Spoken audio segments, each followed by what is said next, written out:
Ini adalah kitab yang berjudul Al-Fiqh Al-Manhaji ala Madhhab Al-Imam Syafi'i, yang dikarang oleh 3 ulama besar pada zaman ini yang bermazhab Syafi'i, iaitu Ad-Doktor Mustafa Al-Khin, Ad-Doktor Mustafa Al-Bugha dan Ali Asy-Syabraji. Pada jilid yang pertama ini, kita akan melihat fatwa mereka tentang kenduri arwah yang biasa dilakukan oleh masyarakat Nusantara pada hari ini.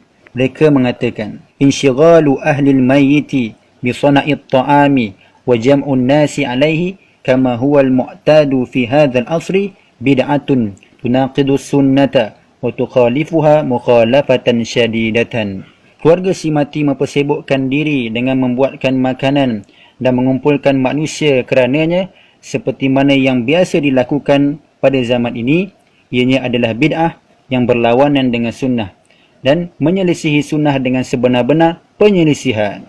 Mereka berkata lagi, wa minal bid'i ma yaf'aluhu ahlul mayyiti min jam'in nasi 'ala at-ta'ami bimunasabati ma yusammunahu bimururil arba'ina wa nahwihi, wa idza kanat nafaqatu hadhil at'imati min malil warathati wa fihim qasiruna ay ghairu balighin kana hadzal fi'l min ashaddil muharramati li'annahu aklun limalil yatimi wa ida'atun lahu fi ghairi maslahatihi wa yastariku fi irtikabil hurmati kullu minad da'i wal akili. Dan di antara perbuatan-perbuatan bid'ah yang dilakukan oleh keluarga si mati, iaitu dengan mengumpulkan manusia kerana makanan bersempena dengan nama yang mereka namakan sebagai hari ke-40 setelah kematian dan seumpamanya.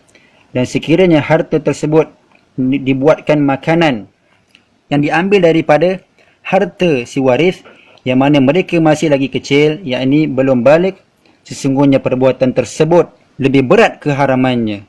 Sesungguhnya dia telah memakan harta anak yatim dan merugikannya pada perkara yang tidak ada kebaikan padanya, dan telah bersama-samalah dalam melakukan perkara yang haram setiap orang yang menyerunya atau mengajaknya dan orang yang memakannya.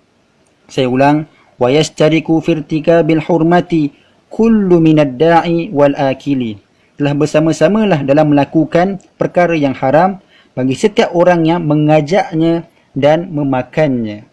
Inilah fatwa mereka tentang kenduri arwah yang biasa dilakukan oleh masyarakat Nusantara pada hari ini. Wallahu a'lam.